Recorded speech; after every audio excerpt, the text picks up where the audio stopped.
Losers bracket, best of 5, ladies and gentlemen. Tomb of the Spider Queen is kicking us off here. We got top 2 against Team Ash.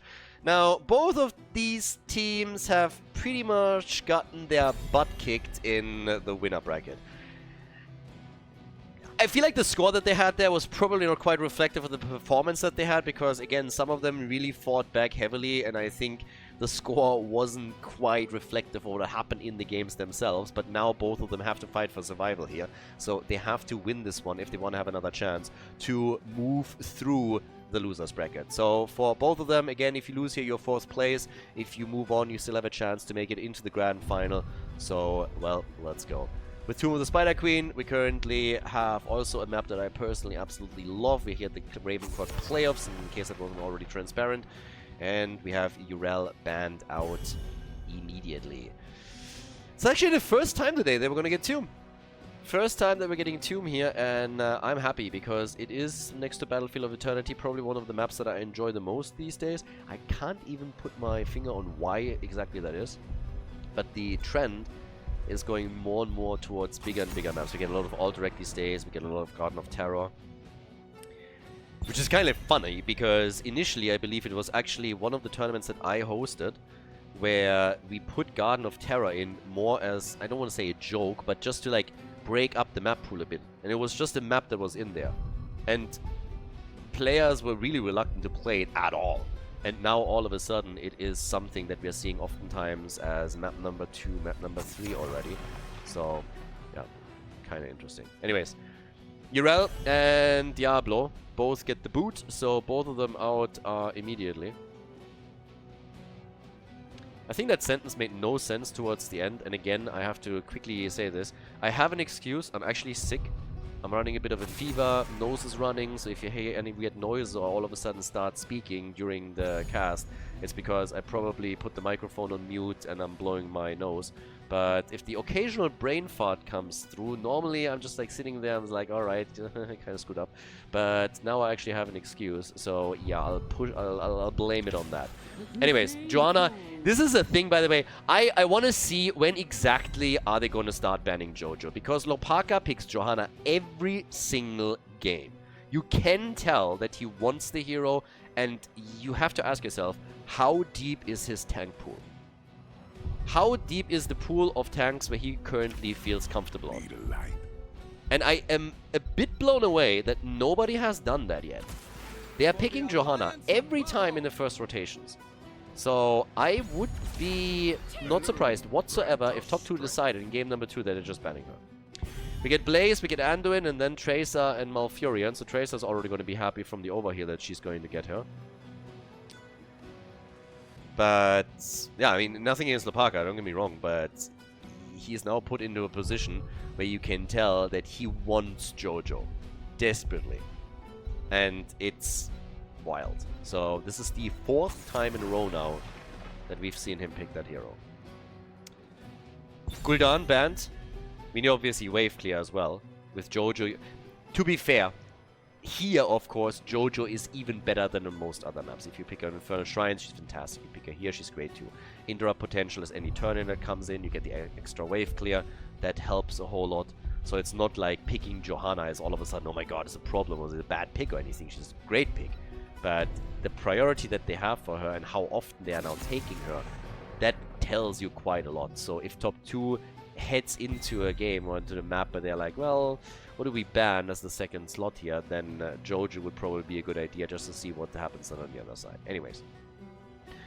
Genji isn't banned, meaning you can go for an Anduin combo with Genji and Light Bomber engage. They were getting rid of Sergeant Hammer instead, who obviously pairs also quite okay with Anduin. Like anybody does at the end of the day. Garrosh and Chromie. Here we go again! Shut up.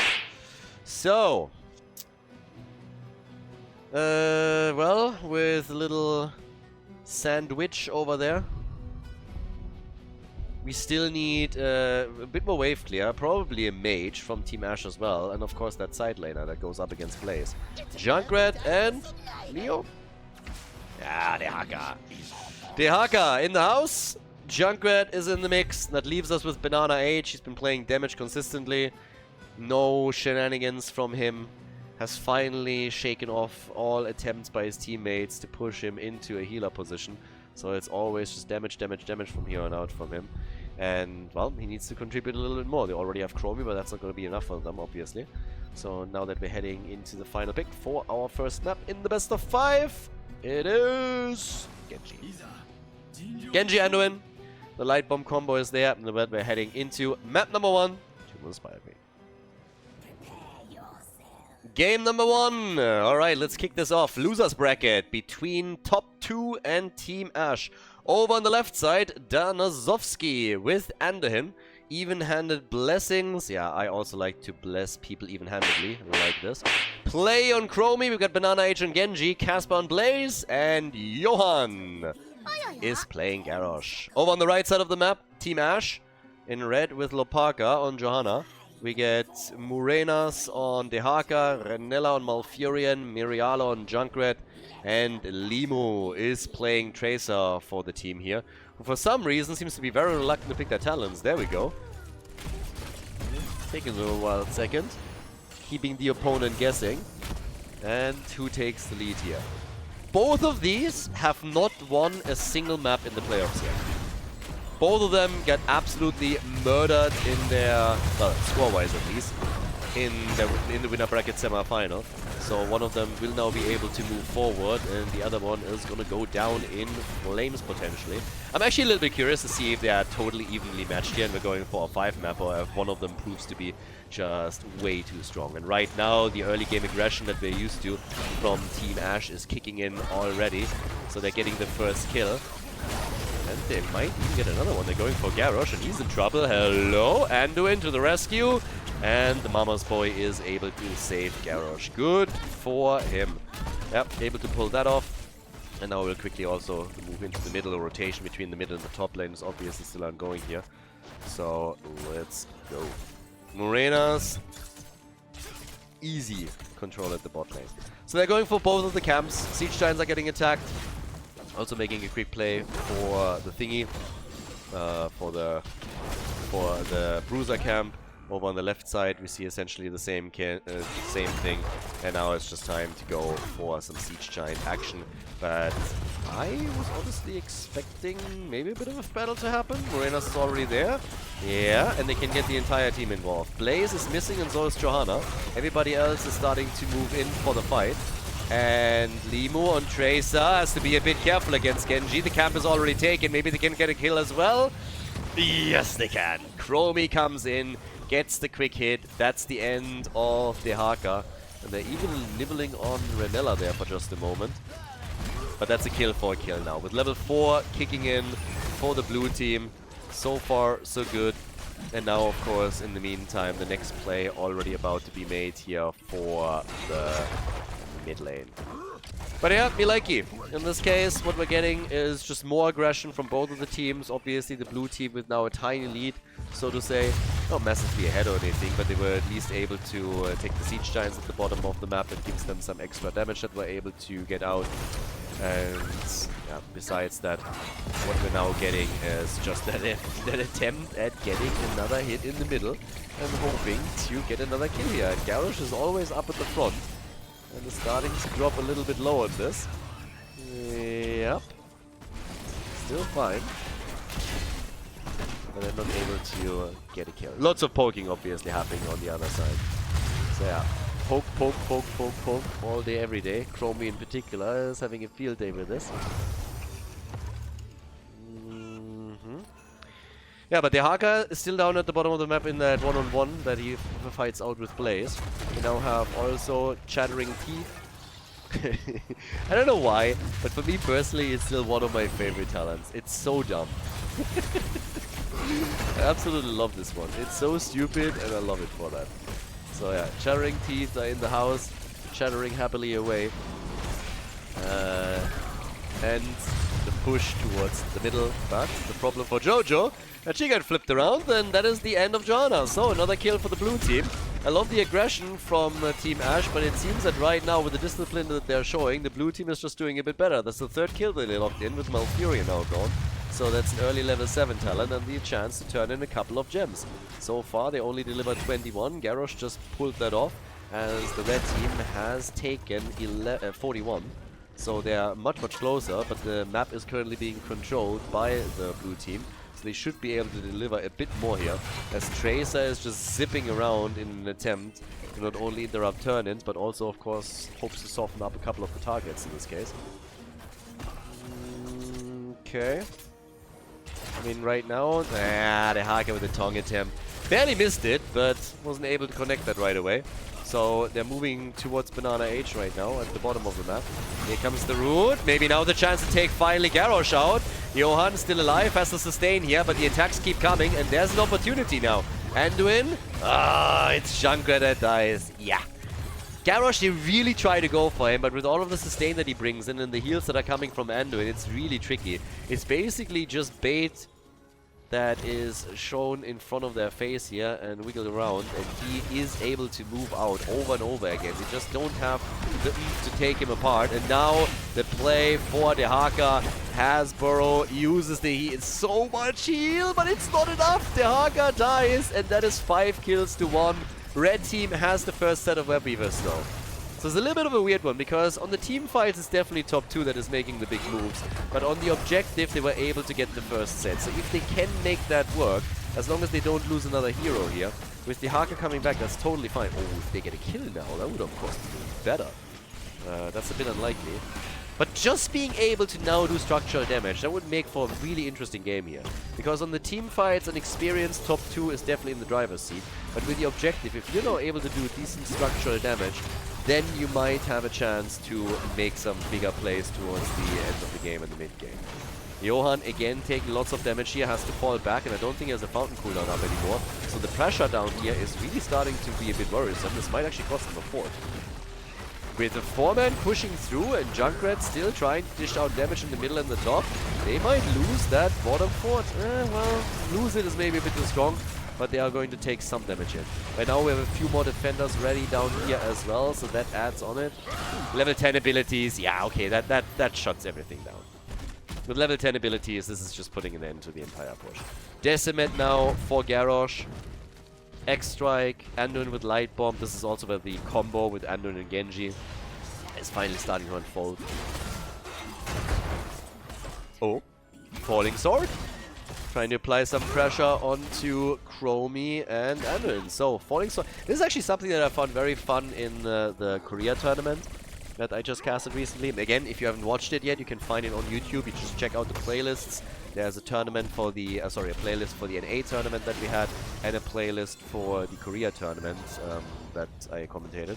And the interesting part was on some of the heroic abilities. So we saw a lot more Falling Sword there than we see in Europe. In Europe, this is really a surprise. But over there, it was basically a 50-50 between Blessed Shield and Falling Sword. And we also had a fair amount of Rocket Ride for Junkrat, which was pretty surprising too. Not something that you see in that scene. Anduin Light Bomb engage into the stun attempt. Here comes the Falling Sword. Anduin is down, and so is Garrosh. Here come the kills. Now after level 10, they're starting to pick up some of the kills. That's a lot of gems that were just lost. Genji is trying to get them, and he's able to pull it off. Banana H with 37 gems now in his hands, so securing the gems for his team. Blue team was never able to get that turn in, and now there's a chance for their opponents to get the second turn in a row. So, nicely done. Really cool position for them now to be in. Because, given the situation that we're in, it's now 5 kills to 5. We have a lead in experience for Team Ash. And on top of that, of course, they have the opportunity to get a second turn in. Some gems were still lost for top 2. But with Genji at least recovering the biggest chunk of it, that helps. That was really something that helped them at least. So, yeah. Attack down at the bottom of the map. They're now going for the next turn, and there. Oh, blue team! Blue team able to turn it in after all. That is actually real. I mean, it's a little bit annoying in the sense that the level 13 talent is now about to be hit by a team Ash is going to help them with defense. So you always have to ask yourself, how much can we do with a set of web weavers? It's going to be a bit weird for them to push in unless they get a kill here now. Then Tracer is able to, might not be able to move away. Tracer, Limu is dead. Oh, but so is Genji. Every time you see these things like they can make a move, all of a sudden that happens. So Jojo is moving in again, gets another condemn out, and dies, but so does Garrosh. Damn, they're just trading kills here. Holy shit! Now it's another one. Absolute bloodbath down here. 3 defenders against the Web Weavers, and there's not a lot that is going to happen with that objective for the blue team. I mean, look at this.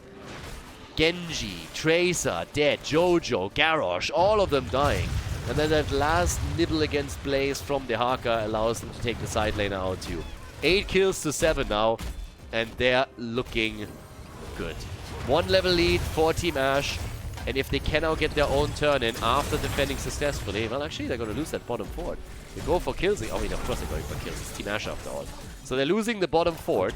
Each team has now lost 1, but they are able to take Chromie out. Now they should go for their own turn in as soon as they can. And of course, if they can pick up another kill in the process, then hey, even better. Garrosh with Indomitable as he's trying to get away here. But he's not out of the woods just yet. There's a jet propulsion. And again, falling sword, Genji. Ah, he had the cooldown just in time to escape. But the pressure is definitely there. Riptire to take the wave apart. Wasn't there in time to dish out damage against any of the heroes, but that turn-in is essentially guaranteed now. And then, of course, the question of how much damage they are able to do with it. 13 to 14, 15 is kicking in. There's not going to be a talent advantage. Limu. Tracer, careful. Yeah, the lick from the Haka. Genji knew he was coming. Banana H therefore jumped out right after he is moving in for Tracer. So now we have 9 kills to 7, and here's the big opportunity for Team Ash to pull ahead a bit. I mean, they are ahead by 1.5 levels roughly already, but if they can now take structures down, that's where you really make your mark in the game. So let's see if they can pull that off. Also, they're going to hit level 16 with this, which is even better for them. It's going to be a massive push for Team Ash. Unless they're losing a hero quickly, Team Ash is going to get value out of this one. Value City! 38,000 damage for Tracer. We got 34,000 for Genji. There's the flip, and Tracer is immediately back to safety. But the top fort has already fallen, and I can already tell you that the one in the middle, even though there's no Web Weaver here anymore, is very likely also going to get destroyed. Because the red team still has, sorry, the blue team, still has to defend their top and their bot lane. So yeah, this one is likely going to get lost. Walls are getting destroyed all over the place. It's a fantastic situation for Team Ash. The entire outer ring of defense is gone. No more fountains for the blue team. And here in game number 1, they've been doing very well. Now, one of the reasons why it obviously came to this in the first place was that level 16 kicked in. And now Tracer is trying to go for the boss. Yeah, I like some of these cheeky plays, but at the same time, I gotta say, one of the problems with Team Ash is that oftentimes they want a little bit too much. They're kind of greedy. And as a result, they're now losing Junkrat. Okay, or not. Junkrat is alive. If they would have lost Junkrat and they moved to the top for the boss, that would have been a problem. I suppose they assume they're at the bottom to take the Siege Giants. Well, but that's not the case. Instead, they are top side and they're taking the boss here. So I'm not sure if the blue team really sniffed that out. They might have decided not to go for it simply because they still don't have level 16 talent, so that's definitely a possibility. Or if they just realized it too late and were initially assuming that they're going for the Siege Giants instead. Because they clearly saw that 2 of the heroes are missing. But more camps get taken, boss at the top lane pushes, more control over the middle of the map, and now, thanks to the camp that they just took, another wall that they easily open up. And that's essentially all that they wanted to do here. Open some walls up, make that next Web Weaver push even more dangerous. And of course, if you can, try and see if you can get a kill. Here, that's not happening just yet. There's only one team that has another turn-in available, by the way, and it's Team Ash. Top 2 lost way too many gems already in this game. Right, Falling Sword is in. They immediately start to target Jojo. Light Bomb, no stun. And they're getting away. They could just fall back here and get that turn. That would definitely help them to get a keep. But they're fighting it out. Ult from Malfurion. And Anduin is dead. So is Garrosh. They're gonna get a keep. It is the usual aggression from Team Ash, and they're crushing it. 3 heroes down, easy kills right there. They rip Genji apart The Riptire takes him out. Big plays being made. They kill 4 heroes in total, and that sets them up for victory in game number 1 of the best of 5 series. Very well done. Honestly, that was fantastic. Team Ash, I thought they would move back and take a turn, and they didn't. They just pushed for the core, pushed for more kills. They got them. The aggression paid off. 13 kills, 2-7, and with a 3-level lead, they go for the core. They lock in the 1-0 and take the lead in the best of 5 series here in the losers bracket. GG. Before we head into game number 2, make sure that you subscribe to the channel if you haven't done it yet, so you don't miss out on any future content here on Khaldor TV. Towers of Doom, map number 2. Team Ash in the lead against top 2. So if top 2 really wants to go for the top 2, then they gotta step it up a little bit. Because game number 1, the team fights after the early game, went essentially all over to Team Ash. Very nice aggression from the red team, as we're used to. But the blue team, again, they need to, on Towers of Doom, turn it up a little bit if they want to have a chance here. So, yeah, off we go. We got Sylvanas banned out right away. I still would love to see a ban on Johanna. Because I can already guarantee you Team Ash is going to pick Johanna again. And again, not a crazy, not a bad hero, not a bad choice. I mean, no means whatsoever. But it is kind of suspicious that he only plays Johanna when he can. Also, I would assume that Lopaka at this point is bored out of his mind. I mean, maybe, yeah. I still remember the times when Tassadar was essentially a shield bot, and Norok was playing that for Team Liquid, and he had to play it essentially in every single game that they played Tassadar. And they had to promise him at some point that he would be allowed to play other heroes because it was just such a boring task. So if you play the same hero over and over and over again, sometimes you got to for the team, then it's just like, yeah, it can be a chore. Same happening with the Quasar, for example, when he just picked Blaze every single time because nobody banned it against him. He was just like, I don't want to play him all the time, but it's the best hero, so if they don't ban it, then I will go for it.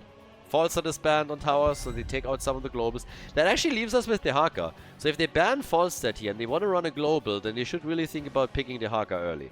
I'm not quite sure what their first pick is, but giving the pick pattern here, the Haka will be a choice for one of the teams. It's kind of interesting to me that they're more afraid of Falstad. Maybe they've seen some of the plays earlier with like Stitches and Gorge, and they want to prevent that from happening, where you get Gorge and then a Gust. So here comes Blaze. I think Johanna is now getting picked. Like, mad prediction. Jojo is one of the 2 heroes that gets picked right now. I think. Here we go again. Okay! I'm wrong. Nope. Dehaka Chromie. Fair enough. Dehaka, again, after Falstad gets banned, Dehaka was more or less a given, I think. Then you have Chromie now. But kinda amazing. No Jojo just yet. So when I get the next double pick, we come in with Muradin. So Stormbolt, Jet Propulsion, already a CC chain that you can start establishing here. And with Uther, you have 3 stuns in a row right now. I'm still putting my money down on Johanna being the choice. Or getting banned. I put all my esports dollars on that statement. So, yeah. I have a lot of esports dollars. So many esports dollars. So. And after this draft, I'm going to have a lot more. Because, again, she's 100% getting picked up. They see Uther and they're just like, nah, nah, nah, nah. Ban out Vala in case that there's like a double support coming in or anything. Okay. I wish that teams that are planning for a Vala draft would just substitute it out.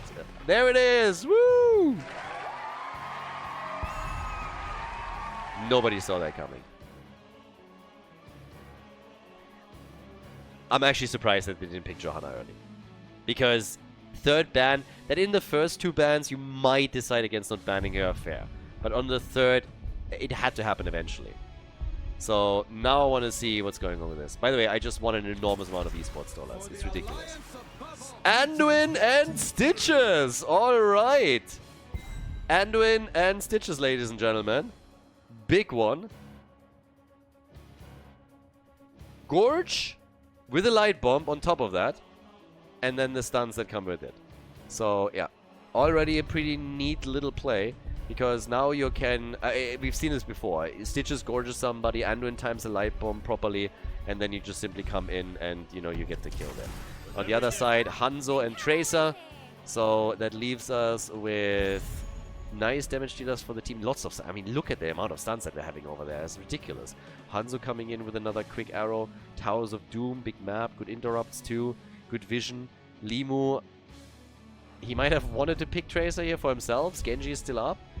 Will he pick something else to follow up on Anduin Stitches? Well, let's go. Map number 2, Towers of Doom, and the final pick is Genji. Here we go, and with that we're heading straight into the second map of the best of 5. Alright, game number 2, the 1-0 lead for Team Ash as we are heading into Towers of Doom on the left side. We get a play with Tracer. We have Johan on Murden, Banana H on Hanzo, Donozovsky is playing Uther in the second game of the best of 5 here in the losers bracket, and we have Casper on Blaze.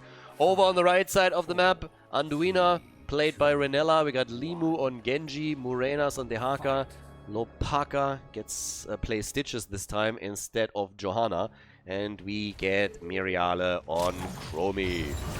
Let's go. So, let's check this out and see who is going to be able to get first blood here. And also, how well Lopaka now does with Stitches. I mean, obviously very beefy tank, someone that is also totally happy staying back a little bit and just throwing out some hooks here. So, talking about throwing out some hooks, he really showed that minion who's boss. Yeah, did not quite connect with anyone else. Chef Stitches. Definitely one of the best Stitches skins here. Stitches has actually a lot of pretty decent ones. Oh, but there's the kill. Alright, so that's the end of Genji. First blood, Genji gets eliminated. Tracer with a nice little move that she was able to make here and taking out the first target. So blue team wants to come back with a bit of a vengeance. We have also Perfect Storm on level 1 for Murden. Alright, so Murden is trying to keep here stat out a bit too. I mean, when I see this, I'm instantly curious if there's going to be some Haymaker plays again. Which, yeah, I hope not, but time will tell. I mean, right now we got the Haka still rushing around. We have over on the left side and on the right side teams going for their pumpkin camps. So just starting early to try and put some pressure onto those bell towers at the bottom of the map. Drop the wall if you can. Nice! Lopaka! Good reaction. Throws out the helping hand and saves Genji. That could have been a kill. With all of the stuns that we have on the other side, this could have definitely been a kill. It's a really nice move by him to shut that attempt down very quickly. So, job well done. And now, still, the next little play being made over here. Yeah, as they're trying to get the pumpkins all destroyed. Get Sledgehammer too. Murden! What are we getting here? This is something that I would normally expect, if at all, on Battlefield of Eternity. But apparently they want to hammer away with Murden on some of those structures too, so time will tell how much you can do with that. Limu is consistently starting to run into danger. Uh-oh, Anduin, pull, and Genji is alive for now, but yeah, Chromie, the dwarf, has fallen. Gnome, dwarf, whatever. So, with that said and done, 2 kills to 0 already. Early game is not going all that well for Team Ash. They are trying with their usual aggression, as always, but at the same time it's not quite working out. It's going to get interesting once that level 10 hits, of course, when Anduin has Light Bomb, and on every single Gorge, or Hook and Gorge, they can then follow up with that additional stun. But until then, they have to just allow for Chromie and for Genji to get the damage out. They have the triple altar phase coming up. So there's another hook. Genji's dead again. This is not boding well for this game as things stand. Top 2 now with 3 kills to 0 already, and obviously taking the lead in experience as well. Dehaka could, after he grabs another wave at the top, tunnel down to the bottom if he really wanted to. But things for the blue team are now looking way, way better. They're going to grab an early level 7 talent. They will likely pick up the 3rd altar at the bottom of the map as well. So, little bit skeptical, to tell you the truth, of what they can do here right now. Yeah, Donozovsky gets already attacked. The hits keep coming. 7 is in. I think there's not going to be an interrupt there. Hook gets blocked, and that's the channel. Yep. 4 more shots fired, and Genji dies again. Genji honestly thinks that he's murky or something. At least to get a kill. At least to get murdered. But Genji died 3 times now. So Limu with Genji is having some serious problems at this point. And is very much struggling. Now, Lopaka is also gone. Boy, and this is just getting worse and worse and worse. Now, I gotta be honest with you, if this is the result of you banning out Johanna, which I've been talking about for a bit, then oh boy, are they gonna ban Johanna every game from here on out. Now, the reason why we're talking about this is because Lopaka has picked Johanna every single game since the playoffs started. And very early, too. This is the first time that Johanna gets denied, and they're absolutely falling apart. Now, obviously, it's not only that, but they are really struggling here. Now, that can of course change once that the aggression is starting to pay off, and in this case they get a pumpkin camp out of it. But they gotta do a lot more if they want to make up for what happened in the early stages. Now, Muradin gets attacked again, already jumping out over here. Has got in the Skullcracker, and there's another kill. Okay, now we're talking. Finally, a couple of kills coming together for the team. That's the 3rd one. Oh, the hook hits hard, and Hanzo gets murdered. Hanzo is gone. He's eliminated, and that also translates directly into some structural damage at the bottom of that. Alright, I'm gonna take it back. We're still in it. We're still in it. They're not totally falling apart. I was really worried that they would be completely getting smashed here. But they're fine for now. So, top side, Dehaka. He's obviously gonna take over on that side lane over and over again. He's gonna make his plays there. Then at the same time, down to the bottom of the map. Another quick stun. Careful, Lopaka. Uh-oh. That's the end of Stitches. Once again, he's gone.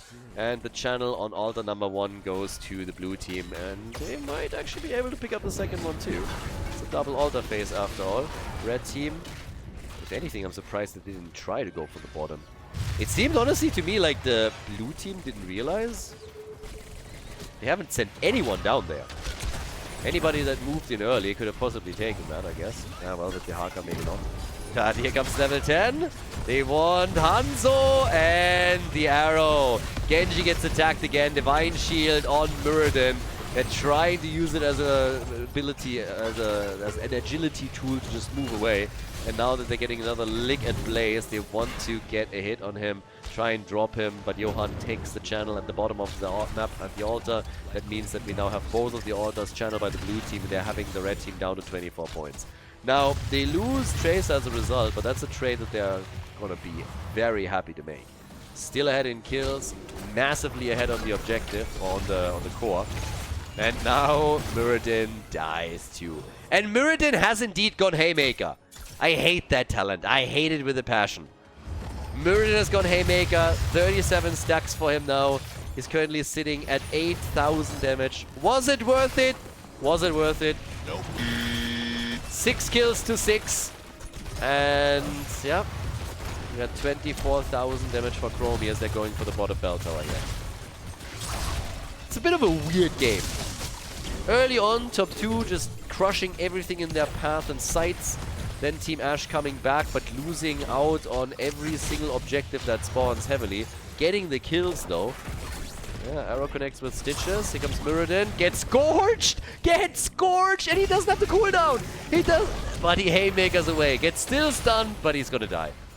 Didn't have the cooldown because he jumped in, tried to stun, got insta-gorged, and then Anduin with a pull. So that was actually pretty sweet.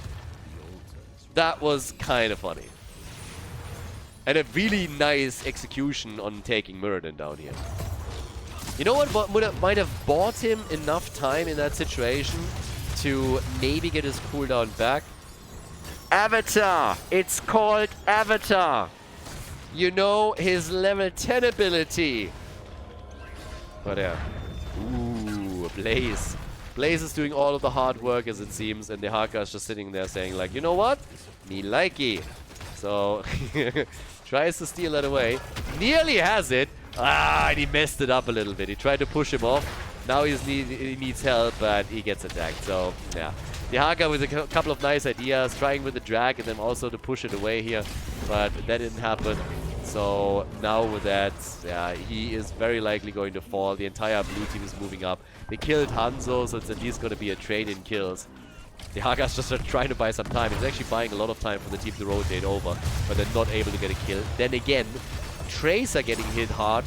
Gets a Divine Shield as the Light Bomb engage happens. But Jet Propulsion, Limu, he actually survives. This time he's fine. Bell Tower at the bottom got converted too. This is such a weird game now.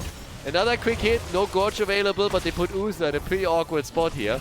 And Genji wants that kill. Gets immediately stunned and might actually die, but they lose Muradin too.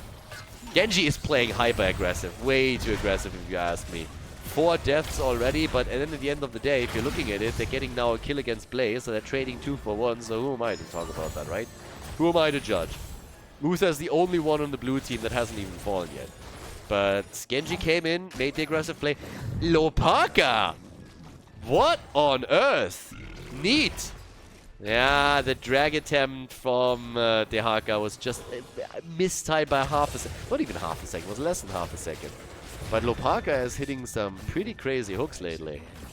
So they're now 10 kills to 8, 2 ahead, and ahead by more than a level. It's just the points on the core that are really bad for them. Which is essentially what matters in the game. Stitches now gets also hit at the bottom of the map and killed, and ooh, they're gonna follow up on this, aren't they? Light Bomb, yeah, mistimed here. Blaze, once the Jet Propulsion hits it, kills Chromie. Now they're losing Renella. No chance for Anduin. And that is 11 kills to 10 now in favor of top 2. They just killed 3 heroes in a row. And that bell tower conversion at the bottom of the map did nothing. It forced the blue team down to spend some time here and retake it, but they couldn't use it even once to channel an altar. And now what we're seeing instead is Johan just sitting there and saying like, ooh, altar, let's go. Not contested, fantastic. So another 4 shots fired, and now it's 32 to 20. Great fights from Team Ash. Nice aggression, good plays. But they're not doing anything with it. Now they got the early level 13 talent, sorry 16, that they can now use. But the bell tower at the bottom of the map gets taken away from them, so they're losing out on the bell tower. Now at the top, the next attack is soon coming together from the red team. I suppose they're going for the pumpkins. They might try to push them in before Blaze can defend them. But yeah, bit of an awkward spot. Pulverize. Flip of Faith for the double pull here, also kind of important. But they're trying to, yeah, and Stitches obviously, after he got the hook extension on the range on level 13, is now throwing one after another out here. Doing pretty alright, honestly.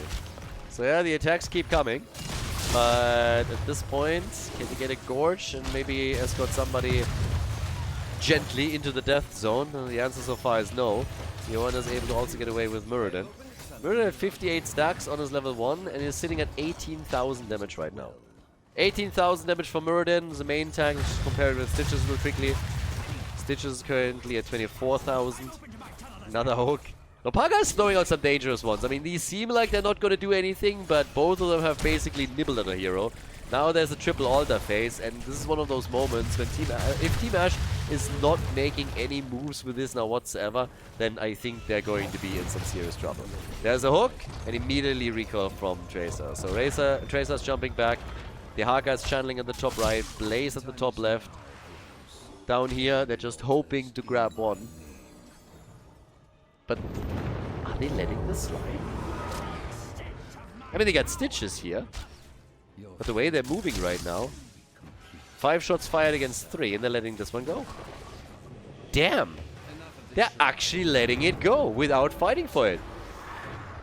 5 more shots fired, they're down to 10 points on the core. Team Ash is banking everything on the very late game right now.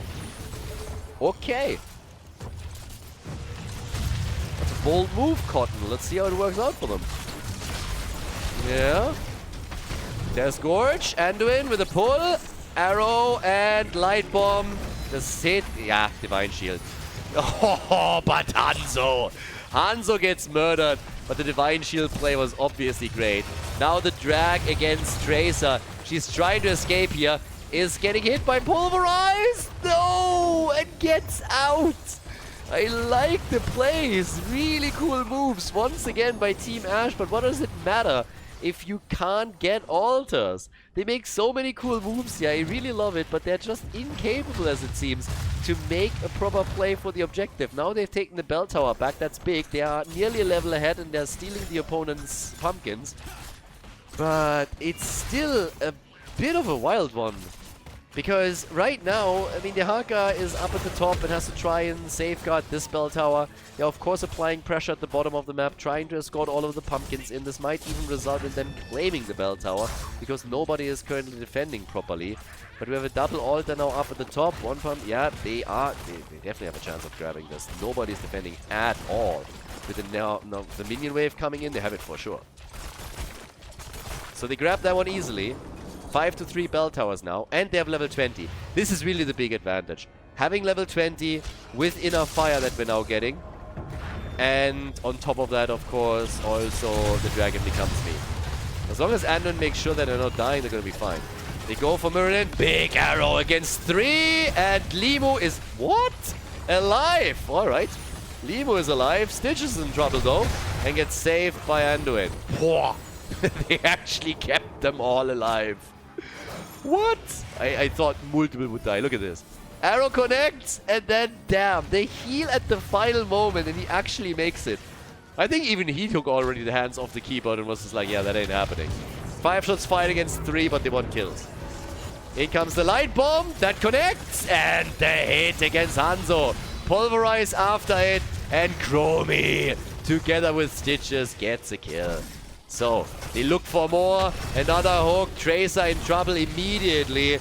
They want more bell towers. Now they want to build up that momentum. They only have 7 points on the core. They're down to the single digits, but they're still running the level 20 advantage over the opponent. So, here comes a bell tower. It's likely going to be a trade. Yeah, Stitches. Is he in trouble? Devour gets haymakered and is dead. Chromie takes in the middle. The Haka is pushing at the top. 60 seconds until Stitches is back. And still holding on, at least for a few more moments, onto the bell tower at the bottom of the map. But that, of course, is soon going to be taken. Now, the Haka is taking the top. They're looking great in regards to map control. They're actually starting the barrage. With 24 points on your core, you're still fine. But they're starting at least with a few shots.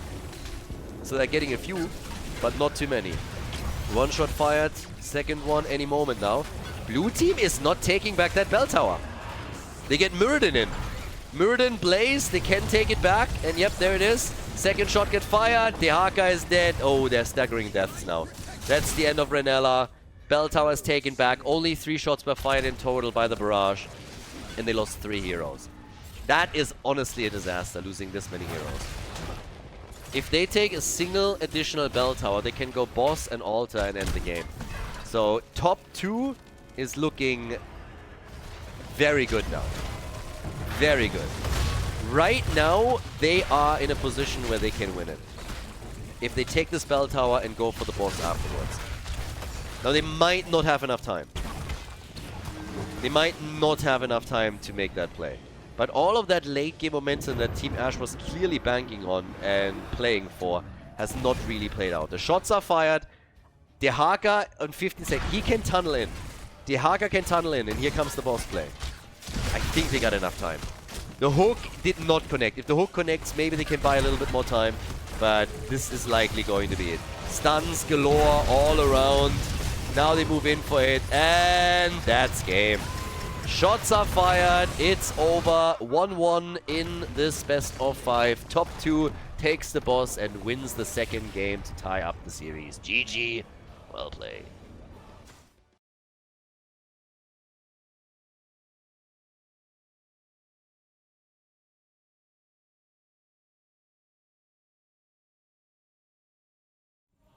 Dragonshire, map number 3. So, Team Ash took first pick, first ban, meaning that top 2 decided which map would be played, and they went for Dragonshire.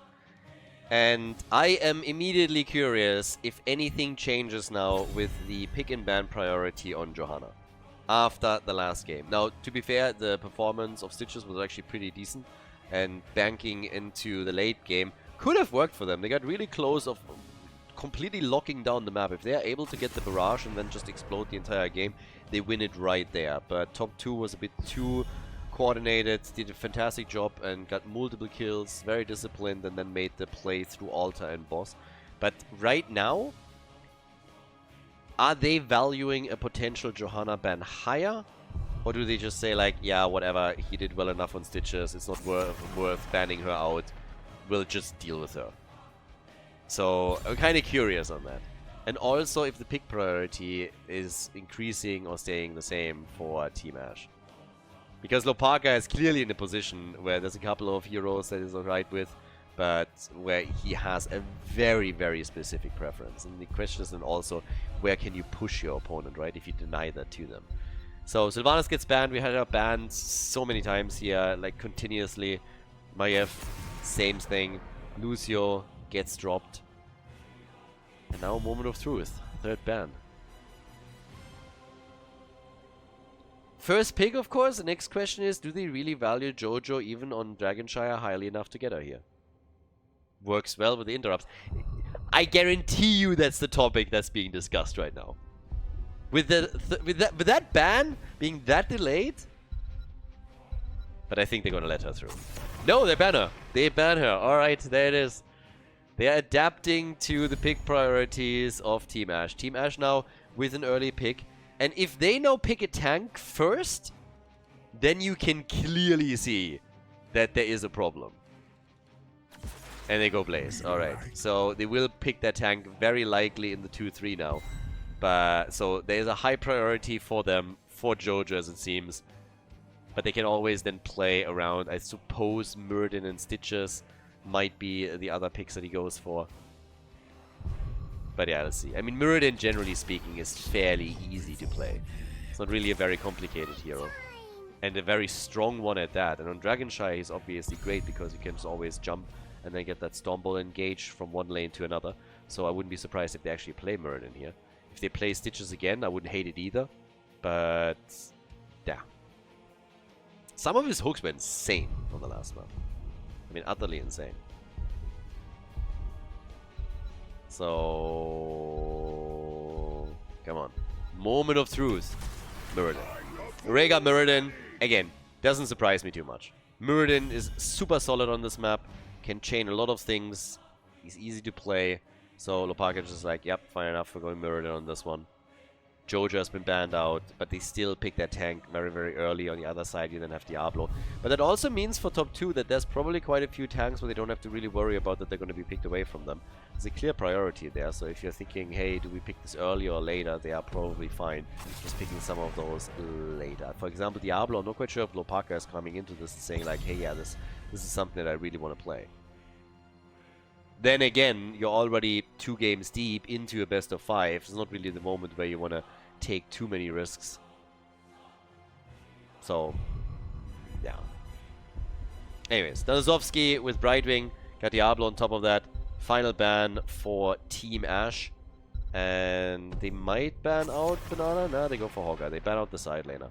So for the top lane, you can still go Urel. You can even go Leo if you wanted to. Don't think they're necessarily going to go Rexa here. And there's someone that I'm missing hard right now. Dehaka. Dehaka, obviously. Yeah. Sometimes, seriously, there's the Space Goat. And we get Zagara for the bottom of the map, channeling his inner Dainu and grabbing Zagara. So we get a Zerg Queen. That's not quite Kerrigan. A little bit uglier. Tiny little bit. But a Zerg Queen nonetheless. So, Zagara on the bot lane, obviously. Urella's going to be up at the top.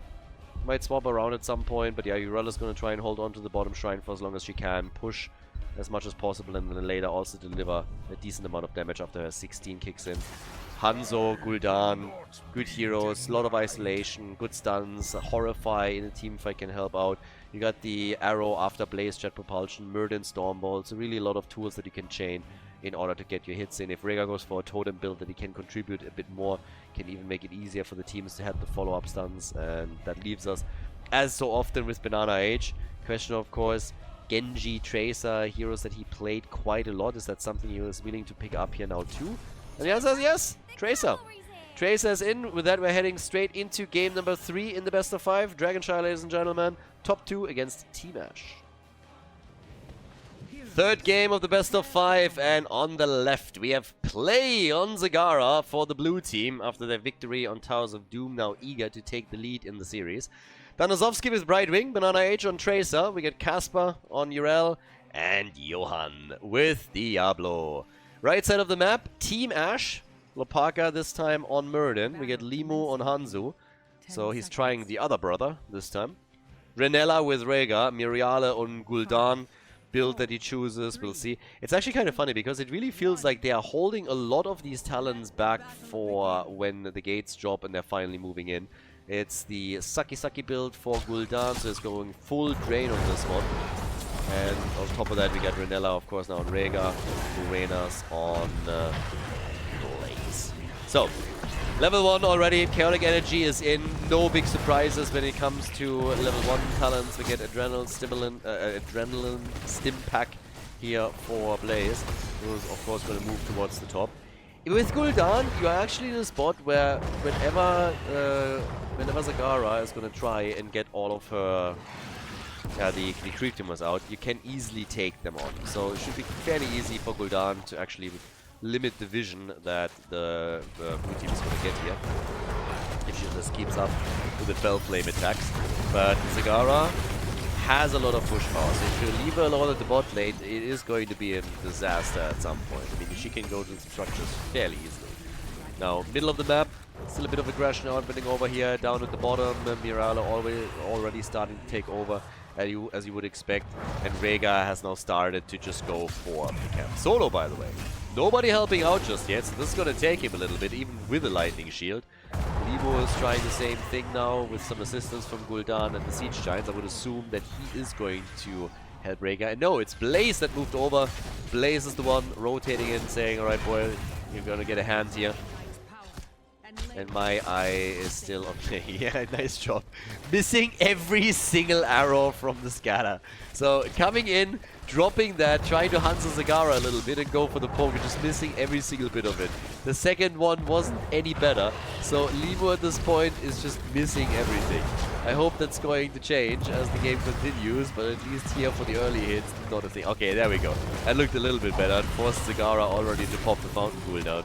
So essentially, yeah, we're making some plays. You know, all distractions are in. Muradin jumped over. No connect though on the snowball, but they're still pressuring the wall and are hoping to take the gate out, I guess. Maybe even if it's just a side gate, I mean, as long as you have some vision on it. Muradin again, Lopaka, and he dies. Gets quickly targeted and killed. Brightwing, of course, appearing and allowing them to go for a quick poly. That definitely helped a lot here. So they are able to get the quick kill against him. Right now we have 1 kill to 0. We're looking at level 6 kicking in for the 2 teams. With level 4 it's the Incinerator Gauntlets. We get Reverberation for Muradin. And all the way up at the top, Morena's starting to give them an opportunity to maybe grab the Dragonite. So you might have lost the first hero, but if you can just take the objective here, then there's a chance, you know, to bring this back. Urel has other plans for them though. Jumps in. And Muradin is coming in too. Doesn't hit the Stormbolt right away. It's just trying to force her off a little bit. Hits the Stormbolt. Jet Propulsion. Yeah, connects it. Rhaegar is coming. And they might just be able to get a kill here. Brightwing is helping out, but this fight is not over yet. Instead, they're focusing on the Fruit Fly. And Danozovsky gets hit by the Jet Propulsion and falls. Nicely done. An attempt to put Muradin on the wrong side of that gate, but that didn't work out. So now it's a kill for a kill. Both teams on level 7 and another opportunity to grab at least the shrine at the top for the team. Down at the bottom of the map, Miriale still fighting it out against Zagara and starting to lose a bit of ground here too. Now creep tumors are popping up everywhere, but as I already said before, if you have Gul'dan up against Zagara, he should be very easily able to take those creep tumors out super quickly. Now the fight continues, and they are again having some problems with Urel. Diablo moved towards the top 2, whereas Blaze is guarding the middle of the map. He's now starting to move down to the bot lane in order to apply additional pressure to Zagara. Gets the Jet Propulsion hit, and that should be a kill. Yes, nicely done.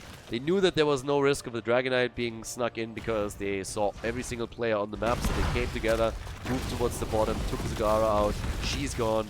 That's a 5 versus 4, and finally a bit of wiggle room for the red team as they're slowly starting to make a play for, I guess, some damage here in the mid lane. Moving for the Siege Giant camp also again at the bottom right. Blaze is now completely alone against Urel at the top. Could retake, I suppose, the shrine. But down here, they're just attempting to grab themselves quickly some structural damage. Alright. I can basically, I hope, it's my personal opinion, I think that there's no way Lopaka takes anything else but Avatar. It's such a nice panic button and such a nice get out of jail free card. So with him really not being too comfortable, that is something where I would be shocked to see him go for Haymaker. Specifically with the draft that they're picking here. I mean, maybe level 10 proves me wrong, but I would assume that that's what's going to happen next. So, as is, channel at the bottom of the map, Urel is taken over at the top, Blaze is initially retaken. Here come the heroic abilities, and we get... oh, an arrow that connects very quickly with Brightwing. And everything else connected with Brightwing too, and you went to Haymaker! No! Alright, alright. I embrace the superior overlord that is Haymaker as the level 10 talent on the European server. I think at this point I'm fighting an absolute losing battle here. Lopaka still surviving. You know, who needs Avatar? You know, he made it out without Avatar. Avatar is clearly trash. Clearly trash. So Muradin is able to get away here. We have, with that, no kill, even though he went for Lightning Breath. Top side, retaking. Bottom of the map, they're still fighting over it. And maybe now a chance to go for Diablo again. Muradin connects the Storm Ball, blocks the path, Haymakers him out. And Diablo Horrify is killed. Nice. Clearly the best ult in the game. Without Playmaker, that wouldn't have happened. It is clearly the best ult in the game. I embrace our new overlords. So, yeah. Playmaker is in. Dragonite is taken. Nice hit against Urel. She would have been... oh, even the arrow. I think they miscommunicated a little bit because there was absolutely no follow-up. Good snowball though. So yeah, they're poking them down. And the more they are poking them, the more they're also wasting their time. Gul'dan is able to get a kill against Tracer. Okay. Team Ash is looking pretty alright with the first objective. 7 minutes in, and not only do they give Diablo an ass kicking, but also they did the same with Tracer. And now they're going for the first fort, and they should be able to grab this one. Dragonite is going to be alive long enough to help them claim that fort. So mid lane fort getting destroyed this early on. Nicely done. Very well played. 28,000 damage for Hanzo. 17,000 for Zagara. And now, down at the bottom of the map, we got Gul'dan slowly moving around, hoping to also get additional damage onto the fort over here. So that's the next one where they can make a play. But they also find Diablo!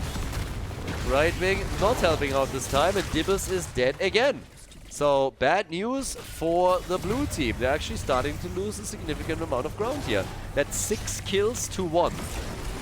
Ooh, yeah, that arrow aimed at Florida, I'd say. Yeah, that one is still flying. That one's gonna fly for a long, long time. Oh. I hate it when you have to cough, even if it's a small cough, and immediately when you do it, your head hurts. Hate it. So, 13 talents are in. 31,000 for Hanzo. And we got now also the Bronze Spear and Rage. I mean, again, he went for damage on level 4, so not the double clap. No healing static, therefore. The build with Drain Life continues. Harvest Life now on level 13. Oh, yeah, that Ancestral came too late. That Ancestral came way too late. I know you're waiting for me to say it, but I'm not going to say it. Muradin is gone. And the cap gets stolen as a result. So they lose the Siege Giants. It's a 4 versus 5. So nothing that they could do here after Muradin was killed. Blaze is now up at the top and trying to not only take out that last tower, but well, first of all, the tower is going to be taken out. But with the camp that he has, he might actually be able to do a bit of work on the fort itself. Arrow, nice! Follow-up attempt, and immediately Urel just pops the ult. I was like, alright, it's ult time. But they're now here with 3, and I think Brightwing didn't expect it. So there's a jet propulsion, that's the end of her. Casper taps the fountain, he's gonna be fine. But that's another quick kill for Team Ash, and every time that Brightwing comes in, it immediately becomes dangerous for her. So Brightwing now eliminated, and the top side fort is also losing a lot of its hit points, which means that if they can take that out, that's 2 forts gone on their side. Bunker is already out, alright. They're trying to go for Tracer with the quick Hanzo move. There's on the other hand, oh, I'm not quite sure how much that Playmaker helped them here. I guess they are putting Diablo a bit in the corner, away from the fountain. Fort is already gone, and guess what? Diablo's gone too. Diablo's gone, the Maw not good enough here. Stormbolt is missing, but so much momentum now for Team Ash. So much momentum. I mean, they're running the show right now. Bottom of the map is also getting worse and worse because here we've seen another push for the fort. We have level 16 talents now that are available, and yeah, it's getting a bit nasty. Camps are stolen away. Dragon Knight is obviously up for grabs, so they can easily make a move there. And they're 1.5 level ahead. So it's not only the fact that they are on a different talent here and they get a Dragon Knight, but they're also so far ahead that if they now extend the lead, it's going to be incredibly difficult for top 2 to bring this back even after they hit level 16. So the push through the middle this time. They're apparently really hoping to take a keep down. Normally the move would come down to the bottom of the map and the bot lane, but they're not doing any of this. The Dragon Knight then again is losing a lot of hit points very, very quickly. So going through that wall is the only thing that they're essentially doing now. Top side, another wall that has basically been destroyed. Only 1 tower still standing. But they're going to play around the Dragon Knight ability. It's all about Dragon's Breath at this point. They want the fort and they're still going to get that. They open the wall up at the top lane and the mid lane. Down here they're getting the fort, and now with another 30 seconds left on the Dragon Knight, if they play their cards correctly, they will get the wall at the bottom of the map too. Fairly successful. Very, very decent DK there. Mirrodin, yeah, already. Oh, Haymakering Brightwing so that she can't help out. Brightwing got Haymakered, and Mirrodin dies. These Ancestrals are just coming too late. If you really try, they go for Johan again, and Brightwing is there just in time to ensure that they're not died. But the Horrify is on point. Rhaegar still falls. Now Hanzo dies as Tracer moves through them, and they're losing Gul'dan too. 4 heroes destroyed here, and yep, that was a quickie. That was honestly a bit of a nuisance, and the problem was really Rhaegar again having to use the Ancestral on Mirrodin. I wonder why. Not hitting it in time, and then not being able to save anybody else. Ancestral again did nothing. Everybody was killed before it even connected, and now with them losing 4, all of a sudden the game could potentially be flipped. Not only does the fort at the bottom of the map get destroyed, but yeah, they're going to go for the middle. There's only 2 heroes remaining. Yes, they have stuns. They might be able to slow it down slightly, but essentially there's nothing that they can really do about this. So yeah, tough times. Not really a whole lot that's possible. 2 forts lost. That nearly puts them into on the same level as Team Ash. They're still behind experience. They're still behind in kills. There's still a fort in the top lane, obviously, to be accounted for. But this was a big, big play for top 2 that allowed them to at least not give up on the game. They're still behind, but now they have a chance of clawing their way back into it. It would have been much more difficult, for example, for the blue team to go for the next Dragon Knight if Team Ash still has fountains everywhere in the mid lane. There's of course still a lead in experience that will be translated into an early level 20 talent unless they're ending now in another team fight. But yeah, we'll see. Stormbolt is out. Okay, I think I actually tried to go for Haymaker for just a second there, at least was thinking it. Then decided very quickly, nah, we don't want to force that fight. And why would you? You're nearly level 20! You're so close to level 20. Why would you try and force that fight? There's no reason for it. Take some control, get the XP, get the Storm Talents, and then use that. So down here, this one is about to get destroyed. Oh my god, he went for the Grand Slam. Okay. So we're going to Haymaker hard on this one. Brightwing will be targeted whenever she tries to heal. Rhaegar is the Ancestral, which only helps him if he actually hits them. But now he can YOLO them out, I suppose, a little bit sooner. So this should be a free Dragon Knight regardless. So they're getting it with Hans, not with Blaze. They're channeling it right there. Blaze grabs it. And that means that it's time for the mid keep to likely fall. I mean, honestly, this is the push. They might throw... Yeah, they're going down to the bottom of the map. They're setting it up there because of all the mercenary camps that they can later go for a death push. But this is honestly the one where they have to make their move now, because level 20 will soon be ready for the blue team as well. So exploit the advantage while you can. And that is the name of the game. So take that out.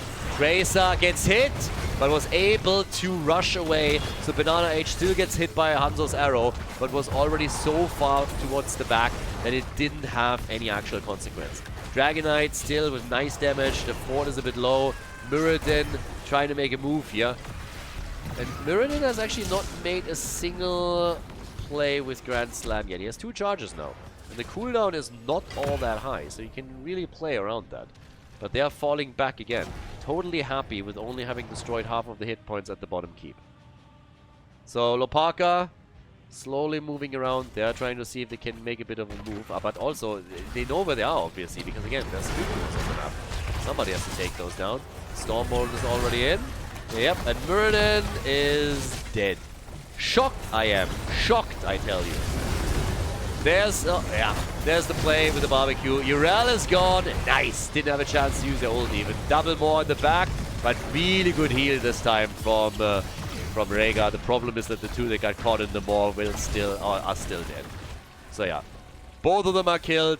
Both of them are eliminated. And that is now only 2 defenders that they have here. Renella makes it out, but this is the play down to the bottom. So yeah, as you can see here, the maw was absolutely on point. And then afterwards, Zagara just taking aim at the 2 targets against Gul'dan and against Hanzo, gets the kill. They're breaking through the bottom keep now, at least they're trying to. But these are exactly the plays that we are expecting now from the blue team in order to, you know, reclaim their position in this. And it's the usual story. Team Ash with nice control, good moves, and then towards the end, they overextend maybe a little bit, they get a little bit too greedy with some plays, and then get destroyed. The catapult here is doing significant damage against the keep, and honestly, it might be able to take it out, depending on who takes aim on what. Nah, it's just not going to be able to. One more shot fired, I suppose. Yep. So not enough to take the keep out. Bottom keep on the red team side has now, of course, fallen. But with the shrines coming up and it being a 5 versus 5, all it means essentially is the next team that wins a big team fight or takes the Dragonite should have the game. The 17.5 minutes in, let's say the Dragonite is taken, 19, 20 minutes in, should be strong enough to go for the core. All dependent, of course, also on how many heroes you kill in the process. But whoever wins the next big fight has a serious chance of winning the game. Siege Giants and Catapults at the bottom of the map now. I like it, again. Really nice lane setup for them. So another camp gets taken. It's all about lane pressure at this point. And of course about vision. I mean, right now Morenas is just like trying to ensure that they have complete vision on when exactly the opponent is rotating towards the top, so they can either... Oh, hello? Hello? Hey, there's the playmaker. They want Diablo. He hellgates out. Bunker is in. And there's still a jet propulsion potentially. I think Diablo is dead. Diablo's gone. He had his soul stacks though, but another Stormbolt connects. They want to go for Urel again and can't, but this time they went for the isolation move and they were able to take Diablo out. So far so good. This is still a problem. That's 3 catapults now. Blaze is the one that is moving back in order to deal with it. So, yep. But the more... Okay, Zagara, careful, war's already over. Diablo, lightning, breath, and barbecue. Nice drain from Gul'dan, but it was not enough to save the day for him. They are able to take out Diablo on the other hand. Yeah, and Muradin is gone as well. Can't be surprised. So, this is big too. I like how on both sides the lanes are now severely pressuring the opponent. Catapult at the bottom of the map is going to be taken out. The top side keep, Urel is dealing with it, but it still means that it's down to 50% of its HP, maybe even a bit less. So they're doing good damage here. But the red team is still down to 3 players, so they lost not only Muradin, but also Rhaegar. And that's just a huge problem. Blue team, oh, the arrow! They still try for jet propulsion connect and couldn't, but imagine that arrow hitting. They might have been able to get a kill. Ult is still on cooldown. That wouldn't have been available. Now we're seeing Banana moving over, play coming together. Yeah, trying to make another nice play over here against Morenas. Maw connects against him. Alright, they got the Maw out. Now they just need to isolate it properly. There's no bunker, and they get the kill on Blaze. So we have a staggered death against Blaze, and top 2 is looking like they are going to maybe take the lead here. 12 kills to 12, both teams on level 23.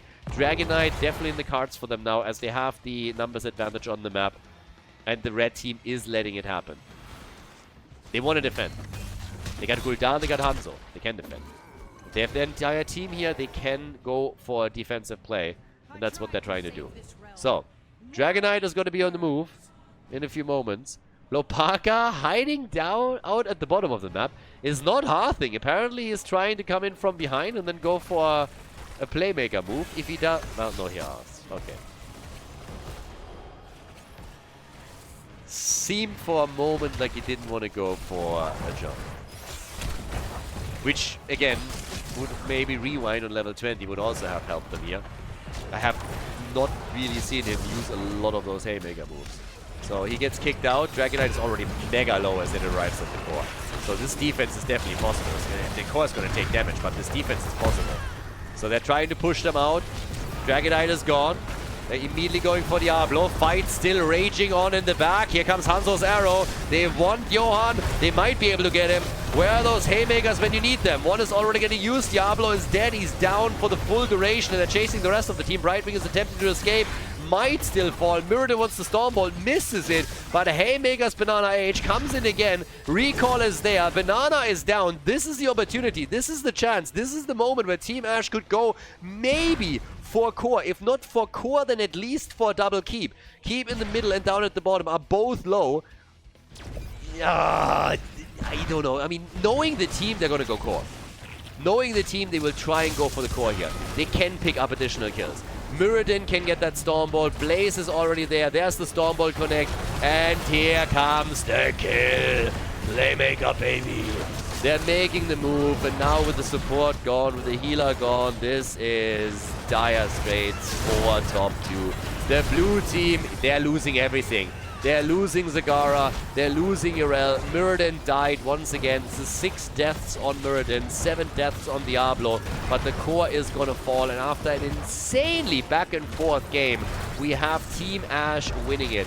Arrow gets YOLO'd out, Team Ash is going for it, 30 kills in total. We're 22 minutes in, and the red team has a 2-1 lead over top 2 as we're heading into match point number 1. GG, well played.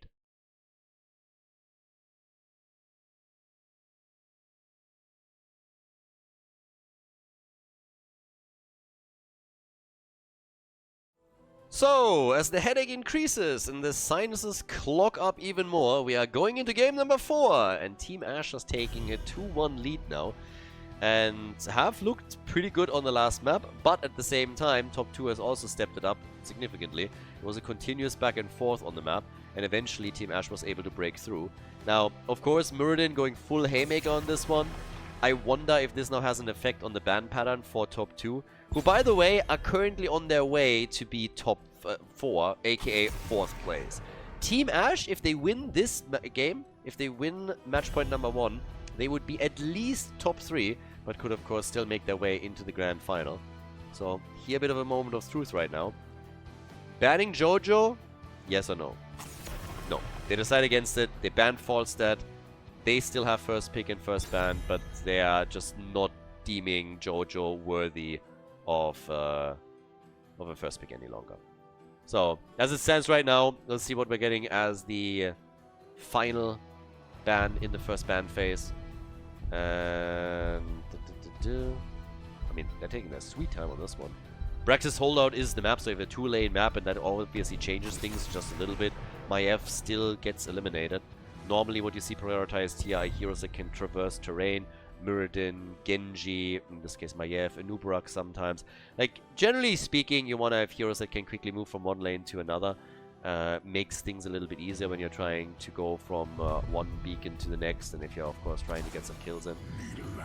Blaze for the top lane. Top lane has a little bit of an exception, I'd say. but you oftentimes see even Kerosene being picked here because people want to do that. One hero that I would love to see at some point again is of course Medivh. Strong 4-man, by the way, can also be powerful. So if you go, let's say, Zarya Garrosh, that's another one that we've seen a couple of times on Brax's holdout. So one option. Now that we have the double pick, the question is, Johanna, yes, no. If she doesn't get taken now by Team Ash, there's a chance that she gets banned as a 3rd spot from top 2. So how high do they value her? Very high. Jojo immediately follow Parker again. So when he gets a chance, he picks it. The only time they didn't go and pick Johanna in the 1st slot was when she got banned out. And from then on, things went a little bit weird. But now he can play Johanna again. So they pick Chromie together with it. Johanna is in the mix now with that. And I think now he's right down in his comfort zone again. So, blue team. They already got Blaze for the top lane. It's a great start. Here comes Garrosh and there's Zarya. Called it! So, Garrosh, Zarya for the bot lane. That's the 4-man that you're trying to crush. And Team Ash, again, don't think they're too shocked about it. Zarya's someone that you could ban out here. But if your opponent has 1st pick and goes to 3 picks during the 1st phase, this could be a big one, so they have to coordinate that well. But yes, Garrosh, Blaze, Zarya, even as a 5-man, that's really powerful. They ban out Vala, who obviously has great synergy with this. Generally, any heavy order attacker does, and normally you only have one hyper carry. I mean, Zarya herself obviously does a lot of damage, but Vala is like the standard hyper carry for combos like this. Suljin, I suppose, could be another choice here. You sometimes see it with heroes like, I don't know, Cassia. But we'll see what exactly Banana Age is going to take here. Need something that has a little bit of an oomph behind it. Now, Dehaka on the top lane gets banned out. Still got Urel available, you still got Leoric. I mean, Rexa, of course, if you really want to go into a hero that can control the lane and also the beacon at the same time. But, gotta run something against Zarya here. So, what's it gonna be? I mean, with Chromie, they already have at least a hero that can take targets out fairly easily if you lock him down. Hogger for the top lane. Always keep forgetting about Hogger. It's ridiculous. It's been years and I still forget about Hogger every time we're talking about side lane. It's crazy. Degard Kane. So more zone control as well. And that leaves us with our final 2 picks. We need a healer, and more importantly, we need to know what the damage dealer is. So, moment of truth. Top 2. What you gonna do? What are we getting as the Zarya combo? Cassia. There she is. Oriel and Cassia. So Oriel at the bottom of the map. Cassia's gonna come in with them. Limu is the final pick now. We already have Chromie. He would also benefit from another auto attacker here. And of course something it can start taking Zarya apart and kill Danazovsky. I mean, there's a panic button that you have. There's a shield that you can play around with. You have Aegis, which is likely going to be taken by them. And they go for Zagara at the bottom of the map. Ladies, let's go. Brax's holdout, map number 4. Match point number 1 for the red team. Over on the left, Danazovsky on Zarya.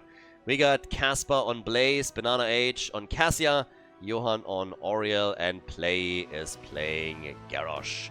To the right side of the map, Renella with Degard Kane. We got Limu on Zagara, Miriale on Chromie, Morenas on Hogger, and Lopaka is playing Johanna. So, good stuff. Let's get the show on the road and see what exactly the blue team can do. Are they able to force game number 5? Or are we now seeing Team Ash just dominate things here on Brax's holdout? Actually, interesting already. On level 1 we get Infest.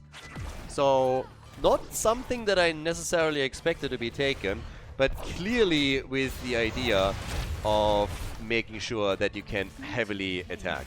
And, well, Zagara got insta-killed at the top. Oh my god, hit by Play and then taken out. So, not that that first kill is going to do a lot for you, because death timers are so low at the beginning of the game that she's essentially back immediately. But, yeah, it's kind of bonkers. I mean, that was one of the fastest kills that I have honestly seen in the game.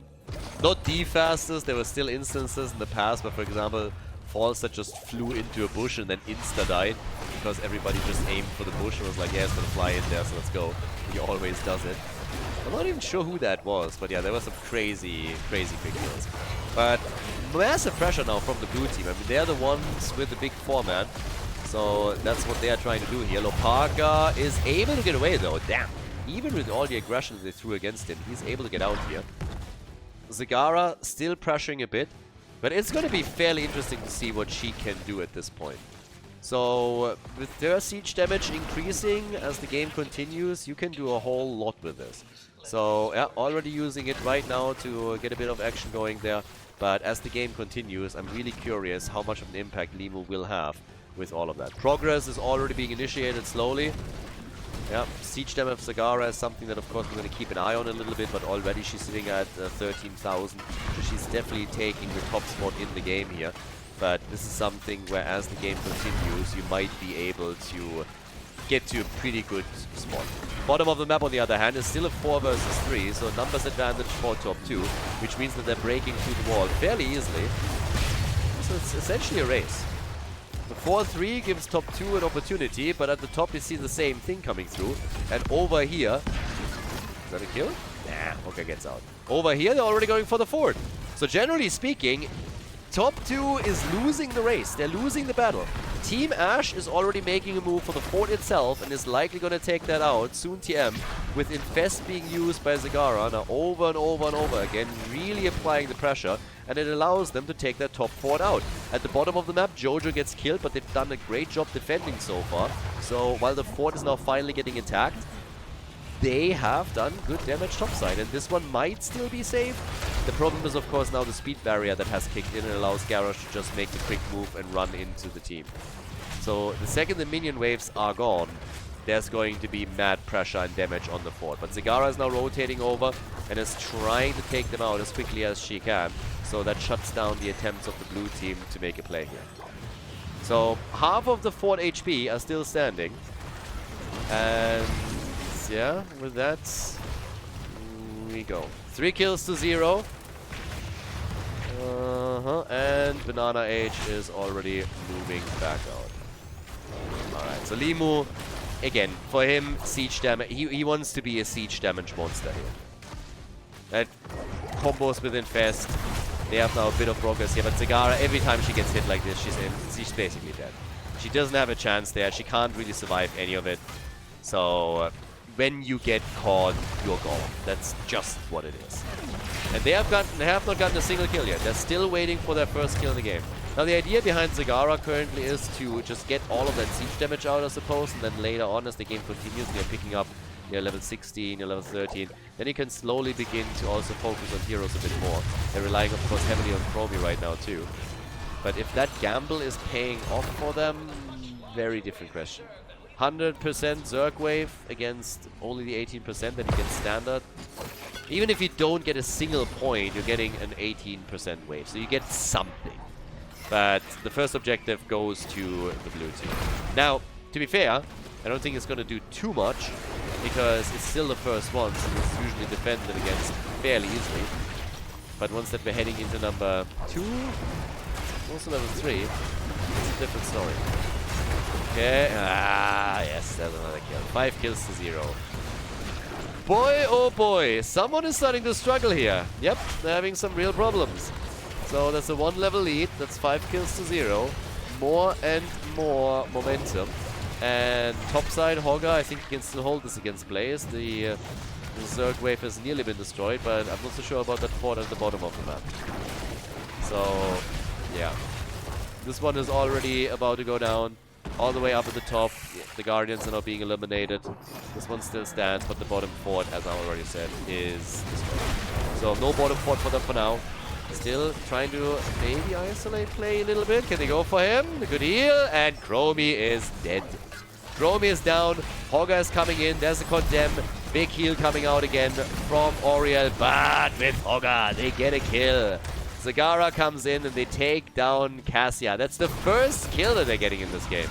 First kill for them, but Hogger, bit too far out. He falls. The blue team might be low, but they're getting these continuous heals from Oriel, and that allowed them to push further. So, half a level lead. Yeah, make it 75% of a level.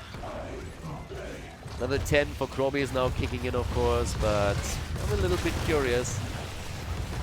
how level 10 abilities are going to impact the game for the blue team, because they have a window here. And they gotta decide what exactly do we have to do with that. Like, what can we do with that? Can we go for boss? Do we steal the camp away? Can we push from the top side forward? I mean, what's the game plan? What do they think they can get with it? Vicious Acid for Zagara, so gets more slow out. So really going for a bit of a utility play with the hero too. And he has level 10 abilities. Actually, it's this pretty small gap. That half level should be broken very soon. Yep, we get Crystal Aegis and the Expulsion Zone for Zarya, of course. Zagara with a little bit more damage here. And now the pressure at the bot lane as the boss is about to be taken. And they don't have level 10, or they would have more, but they're still fighting, they're still trying, they're still poking. Cassia gets the hit against Chromie, and there it is, the kill. And they're gonna get the camp. Play survives. He had 69 hit points or something, but he survived. So not only did they lose the boss, they also lost Chromie with this. And here's the level 10 abilities. That means we have now more, essentially all of the ults that you thought we would get. More connect, but only... yeah, she's dead. This is really bad news for top 2. Sorry, for Team Ash. Top 2 is obviously massively in the driver's seat here. I mean, they're looking at 9 kills to 1. They have a level lead. And they can easily go to the top and now take the fort out. The boss already does that, but they can maybe go further. Now they try for Hogger, and he's also gone. Kill after kill after kill coming together now for the blue team. And Team Ash is just struggling. And again, just to make this clear, they picked the map. They had map choice. It wasn't banned by anybody. It was in the pool. They said, okay, we're going for it. The other maps that were still available are Sky Temple and First Hollow, I believe. And right now, they are probably going to regret their choice, because this is another massive objective for the blue team. And they're already opening up the wall at the top side keep. Blaze is moving to the bottom. It's going to help them too. They can't even get that kill against Garrosh. He's still fully alive. They try to go for Oriel. Maybe a chance. Yes, now they have a kill. Now they have a chance to at least get that done. And she's down for 27 seconds. You know what? That might actually help them defending against the Zerg wave, because that's the healer gone. So now you're losing your sustain. So here's an opportunity to at least defend the Zerg wave. Siege damage of Zagara is at 51,000, by the way, just as a comparison. Blaze is at 50k. So, yeah, Zagara is going to try and help out however she can in order to defend all of this. Uses Infest again to try and burn this down quickly and make sure that those ranged minions are contributing a little bit. But, yep, it easily allows them to take that wave out, and it doesn't even take the wall out. So, they've done well here. They've lost both objectives without even getting a single point towards the beacon progress. But they've defended both. They're still a level behind, they're still a talent behind. But there's at least an opportunity to now bring it back, you know? So, still a bit of a chance. Okay. The Raiders also has to be careful. But they're trying to go for the camp now. All fighting in that corner. 5 versus 5 once again. They have no level 13. I'm not quite sure where they're fighting still. Yeah, and Zaga. Oh, gets hit, but survives. More already used. Stay a while. Get wrecked. They're staying a bit too long, if you ask me, and that's specifically true for Jojo. So she's gone. Joanna is eliminated, and yep. Now the camps are open for blue team to take. Okay, so blue team is starting to take the first set of camps. Yep, stealing that away without a problem. Play, of course, now at the bottom of the map with the camp, trying to break through the wall with his teammates. And if you just look at the mini-map, you can already see how Team Ash is absolutely pinned down in their own base. So unless they somehow have a chance to bring more in, then yeah. I'm actually a little bit curious, does Infest affect catapults too? I mean, it should, right? Ranged minions? I mean, technically, catapults are ranged minions. So, not 100% certain if it affects catapult. I honestly don't see Infest often enough. And I don't know how it was changed in the past year. Because if it does, then at least late game, you could technically, with a couple of catapults, do an enormous amount of damage. Zagara already makes sure that they do 50% more, so I don't know. Anyways, at this point, I'm not quite sure if you're even going to see a late game, to tell you the truth. That was a nice mod, though. Does Krobi have her cooldowns? They got Kane with a follow-up. Where's the damage? There it is, and it hits hard. 3 heroes immediately annihilated. Don't stand a chance. Big hits. Boss is up. Here's your opportunity to turn the game around. Here's the play right there. Look at this. Big damage, great follow-up from Deckard Cain. Cassia, Garrosh, and Oriel are all gone. Boss is wide open. They take it quickly. And this brings them massively back. Because not only do they hold both beacons and will likely get the Zerg wave now, but we're also getting closer and closer towards level 16, which is going to be a big change for them. We have at the bottom of the map the catapult eliminated in just a moment. Zagara now with 67,000 siege damage, using, of course, every tool in the tool belt to break through the bottom fort as quickly as they can. They have the Zerg wave as well, and it spawns bot side. So bot side is now sporting a boss and a Zerg wave. That bottom keep is getting murdered. That should not be able to sustain itself. They should not be able to defend this. With a boss and a Zerg wave, I mean, are you kidding me? Zagara still dishing out the pain here, waiting for the next minion wave so that she can pop in fast. And they're breaking through this with ease. They're melting that away like hot butter does cheese. And here comes the clutch. Here comes the play. Here comes the Zerg wave. They might win the game here. They lost the early game so hard. They got bodied, but Zagara's down. She gets them all out. Counter kill? Yes, no, maybe. They try, and Oriel gets saved. Cassia got saved. Everybody's still alive, but that core might still fall. Boss is at 50%. 50% boss, and look at that shield. Look at how quickly that bad boy falls.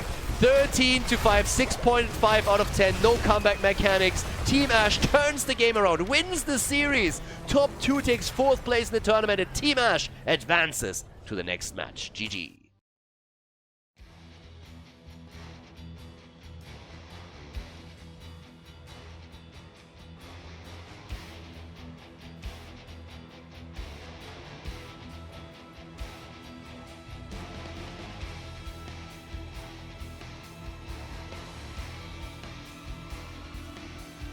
Thank you everybody for watching the video today. I hope that you enjoyed the show and the commentary.